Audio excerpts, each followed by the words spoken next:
monde et bienvenue sur la chaîne Elle est connectée. Je suis André pour vous servir. La semaine dernière, on a découvert ensemble l'hospitalisation à domicile ou HAD, notamment comment ça marche et les conditions pour en bénéficier. Aujourd'hui, on va découvrir qui sont exactement les professionnels qui interviennent en HAD, comment ils s'organisent et pourquoi la téléassistance peut devenir presque indispensable dans ce type de dispositif. Alors, l'équipe HAD, c'est qui? L'HAD, c'est d'abord une équipe pluridisciplinaire coordonnée. Au centre, vous avez le médecin coordinateur HAD qui supervise votre prise en charge. Il ou elle travaille en étroite collaboration avec votre médecin traitant, celui ou celle que vous connaissez depuis des années, en tout cas théoriquement. Ensuite, il y a les infirmiers et infirmières HAD, véritables piliers du dispositif. Ces personnes viennent à votre domicile selon un planning précis, le matin, le midi, le soir, bref, en fonction de vos besoins. Elles administrent les traitements, surveillent votre état et effectuent des gestes techniques. Selon votre pathologie, il peut y avoir aussi d'autres professionnels qui interviennent.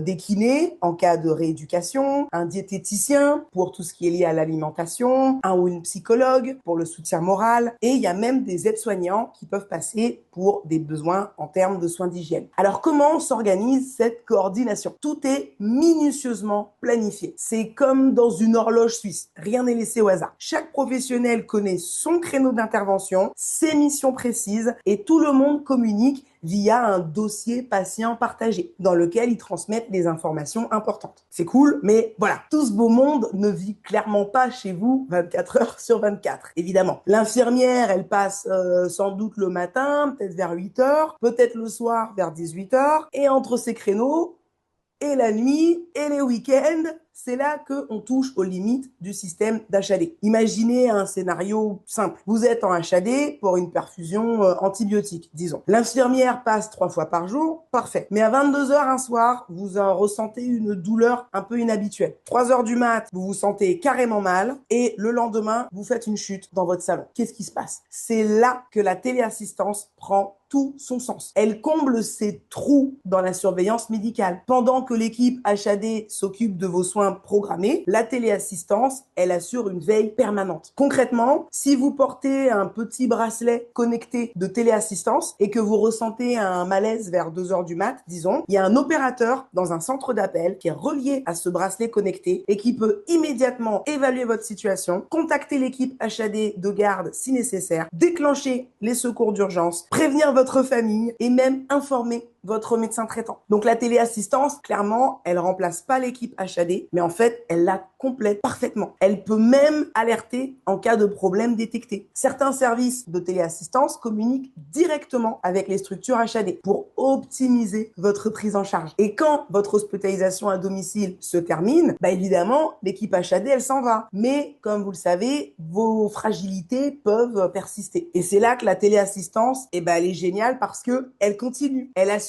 cette transition délicate entre les soins intensifs reçus en période d'HAD et le retour à l'autonomie complète. L'équipe HAD, elle vous soigne avec professionnalisme pendant que la téléassistance, elle vous protège en permanence. Et ensemble, elle crée une espèce de cocon de sécurité autour de vous. On sent le côté douillet quand même. Si vous avez une expérience d'HAD en tant que patient ou patiente, en tant que proche ou même en tant que professionnel de santé et que vous souhaitez partager votre expérience avec nous par vidéo ou à l'écrit, n'hésitez pas à m'envoyer un mail. Mon adresse est en description de la vidéo. Si cette vidéo vous a plu, vous cliquez sur le petit pouce vers le haut, vous vous abonnez à notre chaîne, vous partagez la vidéo et vous nous suivez sur les réseaux sociaux. On est sur Facebook et sur Instagram. Et on a aussi un blog www.elle-connecté.fr, tout au pluriel sans les accents. Je vous retrouve vendredi prochain sur cette chaîne. On parlera un peu plus de ces objets connectés qui complètent les dispositifs HAD et qui peuvent aussi bien servir même si vous n'êtes pas malade. D'ici là, prenez soin de vous, restez connectés avec sagesse et merci tout le monde. Ciao!